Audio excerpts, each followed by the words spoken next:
And on behalf of the M&A Board of Directors and First Responders of Mississippi, we are so honored to continue providing these informative webinars. During this tumultuous time, we know that you are mentally, physically, emotionally, and spiritually exhausted, and that's why we continue to provide these webinars. For those of you that are joining us for the first time, this is a very informal webinar. Throughout the webinar, please post your questions in the chat or indicate you have a question by raise of hand, and we'll ask you to unmute yourself and ask your question. If you know of some of your colleagues that were not able to participate this evening, please remind them that the webinar is being recorded and it will be made available on the M&A website at msnurses.org. Before I introduce our presenter this evening, I want to thank a very special person, Ruth Ann Rigby, co-founder of First Responders of Mississippi. M&A and First Responders have had the absolute joy of working together on this and many other endeavors. Ruth Ann, would you like to say a few words? Oh, we're just excited to have Colonel Maxwell joining us again tonight. So as always, thank you for being such a gracious host. And we're just glad that everybody's here to join us this evening. Thank you, Ruth Ann.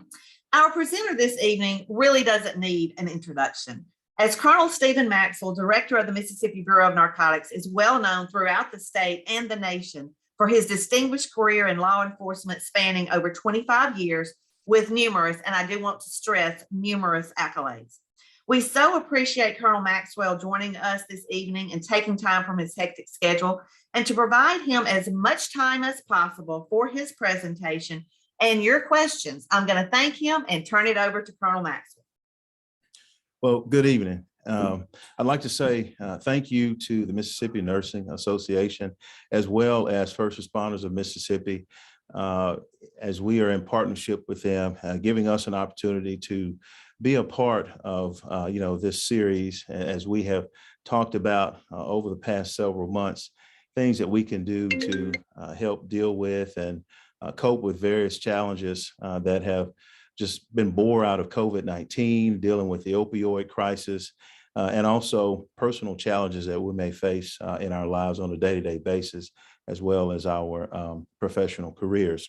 And so tonight we're going to talk a little bit about staying positive in a world, in a state, in a county, in a city, in a community, and for some of us in our family and our homes as we deal with the opioid crisis. And I'd like to come out of the gate by talking a little bit about some statistics. And so in preparing, for this conversation tonight, I went back to 2018 and I looked at some of the overall death statistics for our nation. And in 2018, we lost 2.8 million Americans. In 2019, we lost 2.854 million Americans. In 2020, we lost 3.358 Americans. And the CDC has said they believe that once the statistics are finalized for 2021, that the death tolls for 2021 will be higher than 2020. And they are describing 2021 as potentially being the deadliest year that our nation has faced ever.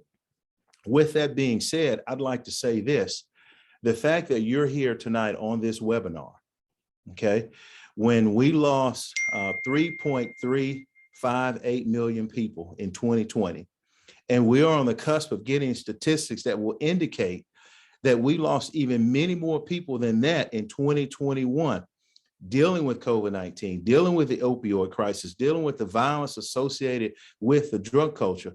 The fact that you're still on this webinar is confirmation for your destination, which means that God is not yet through with you yet. That book that you wanted to write, that course that you wanted to put together, that trip that you wanted to take, that business that you wanted to start, going back to school and advancing your education, trainings that you wanted to attend. If you were looking for confirmation for your destination, the person that you are skilled, that you're gifted, that you've been born to be and become 5, 10, 15, 20 years from now, the fact that you're still here means that you are still on course. Your trajectory is still headed in that direction.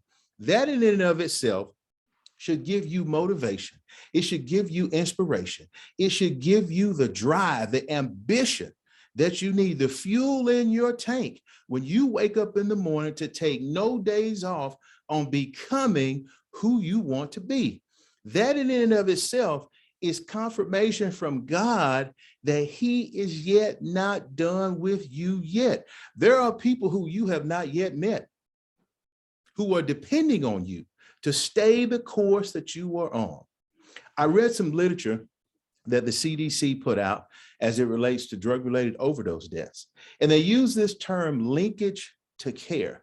And they talked about how a certain percentage, actually 3 in 5 of the individuals who died as a result of drug-related overdose death in 2020 had an opportunity for linkage to care, meaning that they met someone, they came in contact with someone who could have put them on a pathway where they would enter into a particular facility, go through detox, treatment, and be set on the path for lifelong recovery. 3 in 5 individuals. Of those individuals who had an opportunity to connect those folks to a linkage of care, 40% of them were bystanders. 40% of them were there. They witnessed the drug-related overdose deaths. They saw the drug-related overdose death. And so I say to you, there are going to be opportunities that are going to be presented before you simply because of who you are, because you are blessed, because you are called, because you're appointed, because you are doing it, because you are educated and trained as the professional that you are to do and say things to help people going forward on your journey becoming who you want to be. And why is that? Because you are more than a conqueror.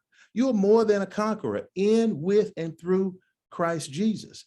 Greater is he that is in you than any Goliath that you have and that you will and that you possibly are facing and dealing with right now. We are all going to face a Goliath. We all have faced Goliath. What are Goliaths? Goliaths can be issues with substance use disorder. Goliaths can be issues with mental health and behavior issues and disorders. Goliaths can be a setback in your personal relationships, a separation, a divorce, the loss of a loved one. But greater is he that is in you than any Goliath that you will face. No weapon formed against you will prosper. You have got to have the mindset. You've got to develop the thought process, and you got to maintain it, that you were created for and with a purpose, and that you yet remain here. When we lost 3.358 million people in 2020 and are on the cusp of receiving numbers that we lost more than that in 2021, but yet you are still here for a purpose, for a reason, because there are people who are counting and depending on you. We should view, and you should view going forward, now that you have confirmation for your destination, that you are still here every day as the first day of the rest of your life. And don't take any days off on becoming who you want to be, who you are skilled and gifted to become. I'm not saying don't rest. I'm not saying don't recover. I'm not saying don't vacation. I'm not saying don't decompress and don't relax. What I'm saying is don't lose sight of who you are and who you want to become. Don't lose sight of your goals, your aspirations. Don't lose sight of those things. Don't lose sight of what you're striving to achieve and to accomplish. That's taking no days off. That is taking no days off. One of the things that we've recently done in our agency as we talk about coping and dealing with and striving and surviving and remaining positive with everything that is coming at us and that has come at us, we recently in our agency at the Mississippi Bureau of Narcotics implemented an agency-wide wellness program. And so that wellness program is multifaceted. We don't just focus on the push-ups, the running, the weightlifting. In fact, it is a low impact physical assessment that involves rowing. but it's multifaceted. So it's not just focusing on physical health, but it's also focusing on mental health as well. And in addition to that, through the partnerships that we have a partnership with Kilbrew Psychological in Madison. And so our employees have the opportunity, if they just feel they need to talk to somebody, they don't have to tell me. We have that partnership, and they have the opportunity to just sit down and just talk to somebody, because we understand that holistic health puts us in a much better position to be effective, not only in our professional lives, but also in our personal lives. We are at our best when we're holistically healthy. So we've done that. We also have partnered with the University of Mississippi, and we do annual physical assessments as well. And they actually work well with us. They actually come out to our office sites, both central, northern, and regionally located. And that's worked out well for us. And it's also been layered into, some of our workforce members' personal, healthcare program. And they've been able to get with their general practitioners and identify issues before they even arise. And so we feel really good about that. And then there's also the physical assessment aspect of it. We understand that movement is a good thing. And so we're using that as a part of our interagency attempt to remain positive. And I tell you, it's actually generated competition among our district offices. And what we typically do as law enforcement officers when we're coping, we immerse ourselves even further into our work. And that in and of itself can be unhealthy. And so this kind of gives us an opportunity to decompress, to relax, and engender some type of sibling rival, if you say, among our officers. And so I say that to say this to you. You don't have to join a gym. And even if your agency doesn't have an interagency wellness program, something as simple as walking and biking, because movement and exercise, it's good for regulating our blood pressure. And it's also good for dealing with the toxins that build up when we are in stressful situations, when we deal with certain circumstances in life that create anxiety for us. And so exercise is one of those things that we can do that really doesn't cost us a whole lot, but the benefit of it is exceptionally high. In addition to that, one of the things that we're also doing in our agency is that we're giving back beyond accomplishing our missions. Through the partnerships that we have, we're making ourselves available to share what we consider to be life-enhancing, community enriching, quality of life enhancing information as we talk about issues associated with the opioid crisis and how it's impacting the quality of life in communities throughout the state of Mississippi. And some of the things that we're talking about is the diversified product lines that are coming out right now as the drug culture continues to evolve. Things such as illicitly drug-infused gummies, candies, cakes. One of the big things right now among pop culture is quote unquote sipping on the scissor. And one of the things that we see is illicit drug traffickers are going to Walgreens or going to Walmart. They're going to convenience stores and buying up all the cough syrup, and they're just lacing it with fentanyl and selling it as cough syrup that contains promethazine. And a lot of young people think they're sipping on the scissor, but they're literally sipping on death. And so that's another way that we are coping during this time and doing everything possible that we can to remain positive. So I was doing some reading the other day and preparing to talk to some friends and engage in conversation with them.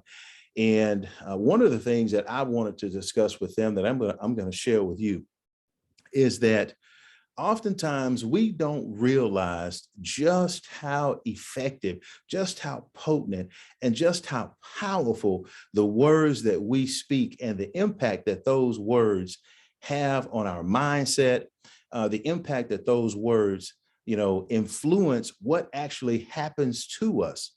You literally can speak one or two things into your dreams, into your hopes, into your aspirations, your goals, your career, your marriage, into the lives of your children, your businesses.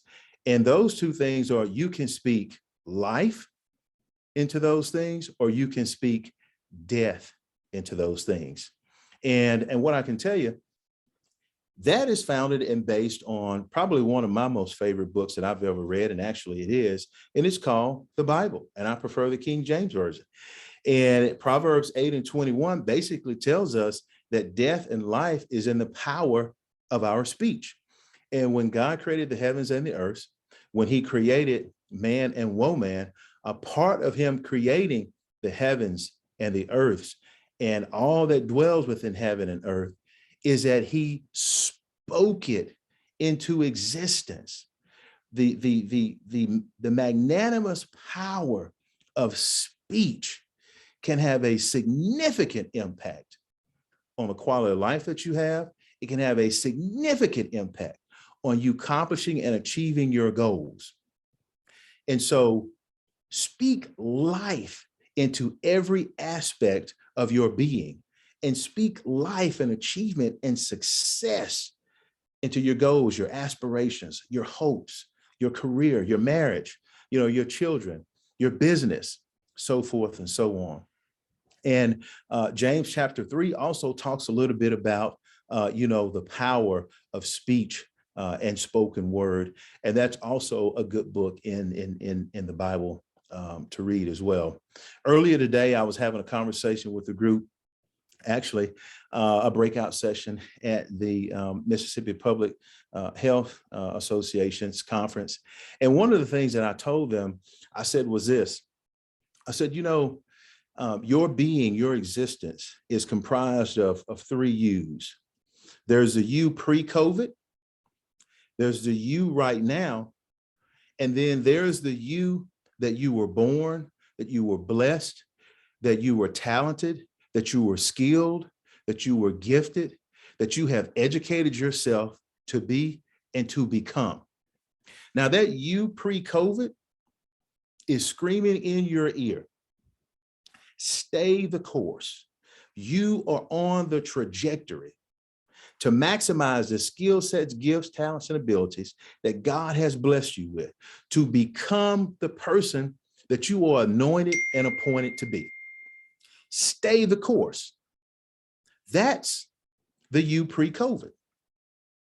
The you that is waiting on you 3, 9, 12, 21 years from now, that you is screaming in your ear also. Step out of the boat. You have the ability to walk on water. There are people who we have yet not met on this journey that we will have an opportunity to do and say things that have a positive impact on their lives. We are able and we will be equipped to identify potential linkages of care. You stay the course. Have the courage to step out of the boat, because you can't walk on water unless you step out of the boat. And then there's the you right now, the you that is here right now, the you that was not in that number in 2018, not in that number in 2019, not in that number in 2020, and you won't be in that number for 2021. The number of Americans that we lost in total, the number of family members, friends, and loved ones that we lost in total, but yet you are still here. You have got to make the decision. God gives us a lot. He gives us skill set, talent, ability, the ability to learn, the ability to create certain disciplines like treatment, like therapy, okay, that falls under the umbrella of psychology. And what I want to tell you is this, but what God does not give us, he doesn't give us ambition. And what we've got to do is we've got to remain ambitious. And if we lose sight of that, when you begin to lose sight of who you are, think about this. Think about the fact that you are yet still here. The fact that you yet still have another day, another opportunity to do and to say something, to have a positive impact on someone else's life. The fact that you were able to wake up yet another morning, and have the opportunity to do and say something that has a positive impact on the lives of other people. Now is the time. Now is the time for us to do this. Now is the time for us to get rid of our butt. Because of the fact that we are on this side of COVID-19, because of the fact that our journey is yet not complete, now's the time for us to get rid of our butt.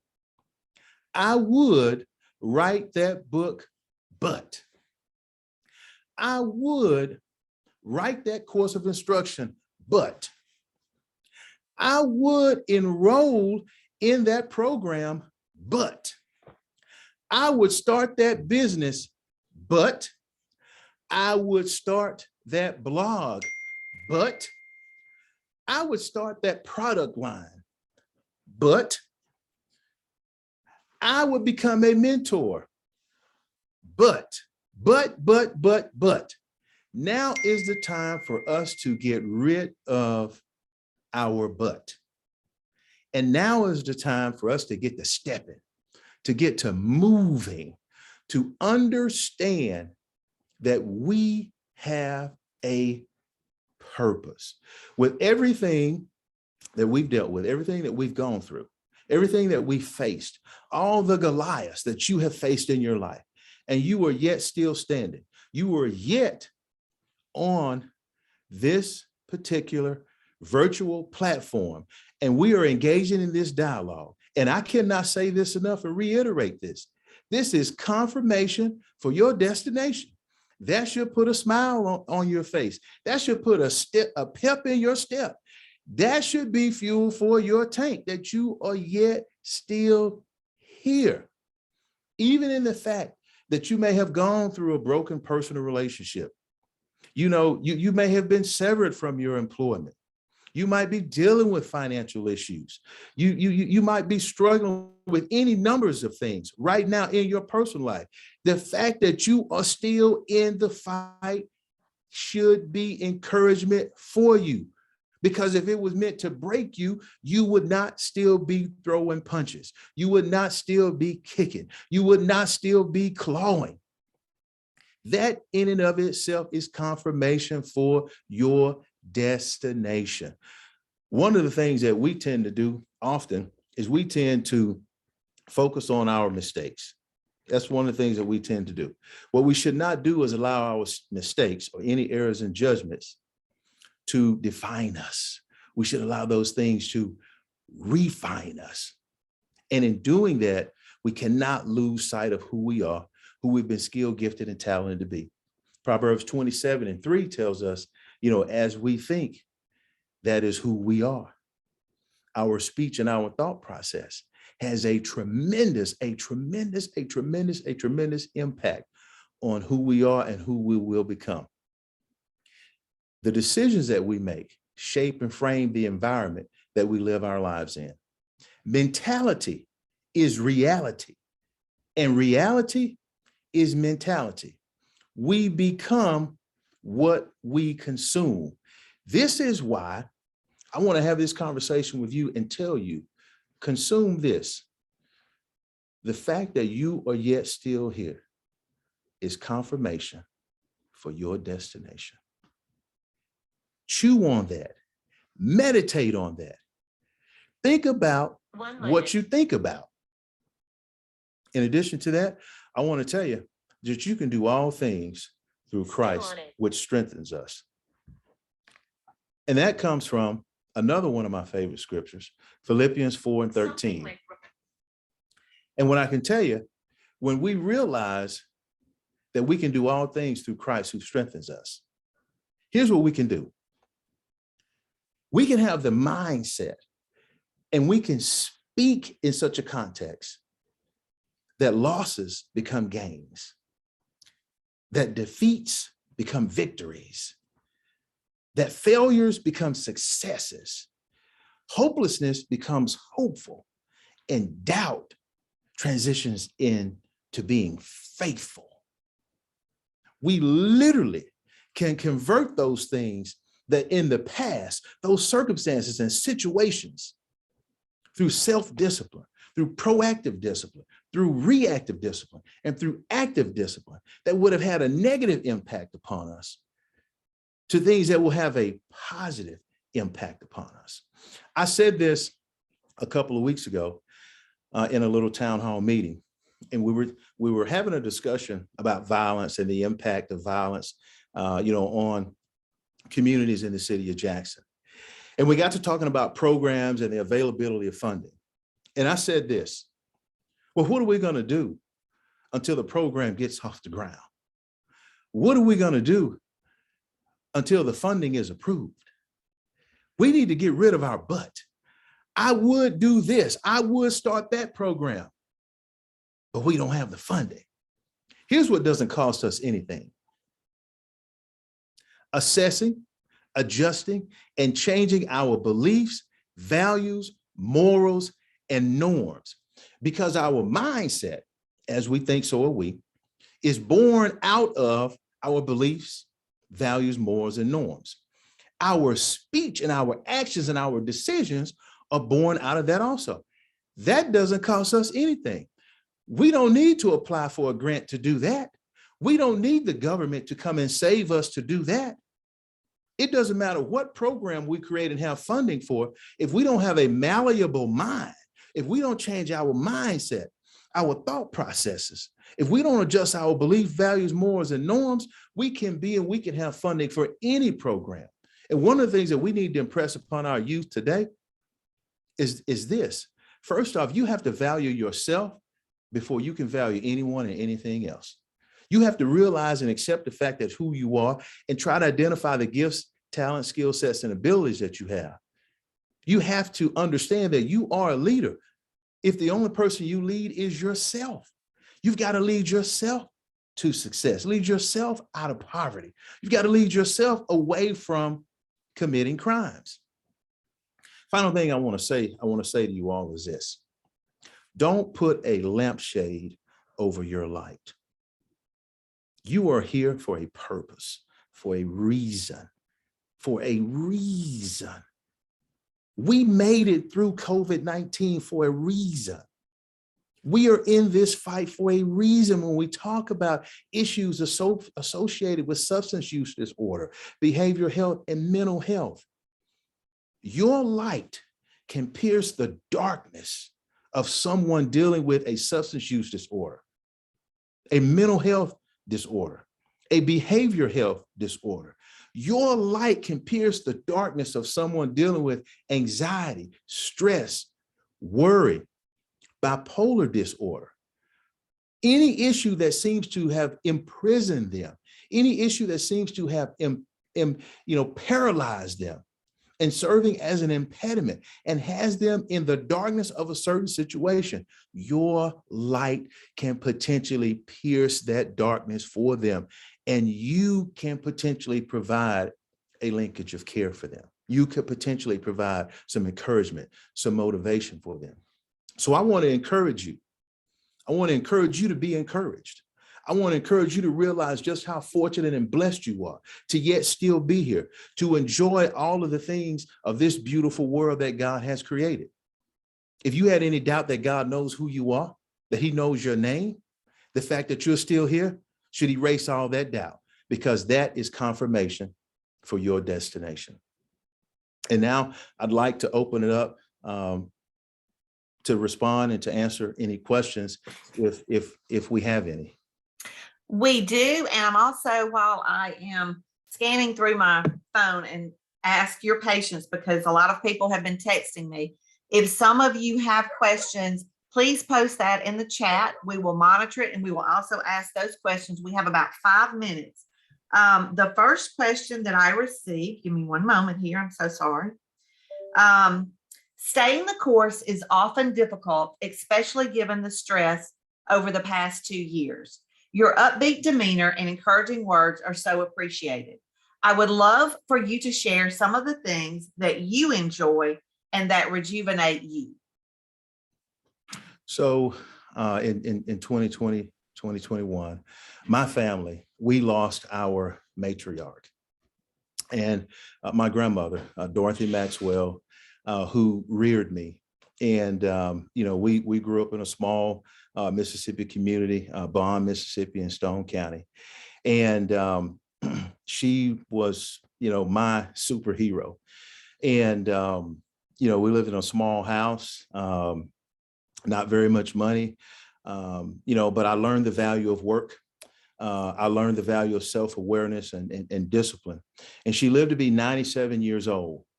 And I reflected back, after she passed on from this life to the next. I reflected back on when she was born in 1924 and researched each decade that she had an opportunity to live through. And it really gave me a greater appreciation for the life that she had. And my grandmother had, less than a 5th grade education, but she's probably the wisest person that I know because she still lives in my mind. I hear her voice in my head.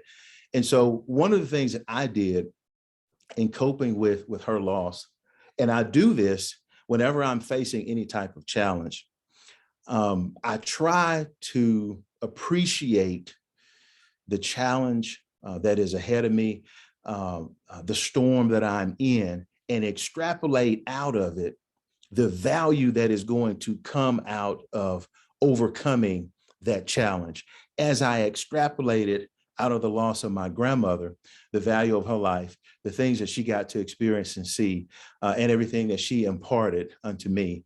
And so, sometimes I often chuckle because even in her death and her passing, she left me with a challenge, and it's, will you do what you need to do to live to be 97 years old and to never have to have a major surgery and never be diagnosed with, a significant health issue and still have the cognizance and awareness of mind that I had. And so now, I still hear her speaking in my head, and that's my challenge as I continue to move forward. And so that's one of the ways that I deal and I cope with challenges. I like to exercise. I like to read. I like to listen to different types of music. And whereas a lot of people kind of steer away from the news, that's just, kind of one of the glitches in my program. I'm actually drawn to the news because I kind of have this desire for a high degree of awareness. So I kind of like to know what's going on. But those are just some of the things that I do. And I like to fish as well, but I haven't done that in a while. That's on my list of things to do. Thank you so much. We are sorry for your loss, but I think every single one of us on the phone would say that you have definitely served and made her very, very proud. So thank you for sharing those personal memories and personal insight with all of us. Yes, ma'am. This is from a group of nurses that listened to the webinar while they are at a hospital facility. And this is what they're saying. The statement you made about getting my butt out of the way resonated with all of us. We have collectively agreed to support and encourage each other every day to remember that. This will help us not only from a personal standpoint, but will also help us as we continue to take care of our patients. Thank you so much for your encouragement. So I think that was absolutely a wonderful statement and certainly has benefited not just them, but their patients as well. Can I also comment about that right quick? Yes. So that statement, obviously it's a statement of team, it's a statement of accountability. And I know that we've probably all read about this and heard about this. And, having someone in your life, having someone in your space that serves as an accountability partner, and that also serves as someone to help you remember who you are, to remember your journey, to remember who you're going to become is critically important. And I'm sure that we're all aware of what happened, at the Oscars. And what I can tell you is having a person like that in your life to remind you that you have 365 million reasons to stay within an arena of a high degree of decorum, to remember what you are in a specific space and place for, is critically important. Sometimes we just need someone to tap us on the shoulder and remind us who we are. That is critically important, and a great observation, a great team observation. Thank you so much. We are running out of time. Most of the questions that I have, they're really statements thanking you and expressing appreciation, and many of them are providing some insight on how they are going to utilize some of the information that you've provided this evening. One question that I found to be very interesting, and I don't know if everyone would be willing to do this in the chat, but we did have someone say that my feelings after listening to tonight's webinar, and she put uplifted. So if any of you would like to share your feeling, your emotion that you experienced during the webinar, please feel free to post that in the chat. We will do our best to make sure that we collect those and provide them back to Colonel Maxwell so that he will know just how much he's appreciated. There are already some in the chat. We have people thanking you for your excellent encouragement, for sharing your Christian values and beliefs from the Bible. I'm scanning through these really quickly. Someone noted that you quoted their favorite scripture. Another one said, amen, time to get my butt out of the way. I think that has resonated with every single person on the call this evening.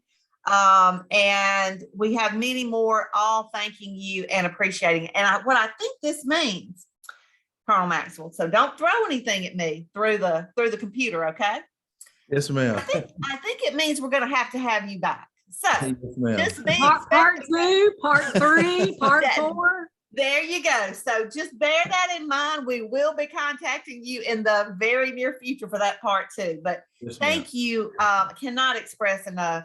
Thank you so much for spending time with us. We can't imagine how busy you are right now, but you have given all of us, I think you've put a smile on our face. You've given us the encouragement we needed during this time. So I think you see a lot of virtual clapping going on right now for you. So thank you so much. Yes, ma'am. Thank you. All right, good night. Everyone, thank you for joining us. Y'all have a wonderful evening and a wonderful rest of the week. Bye-bye.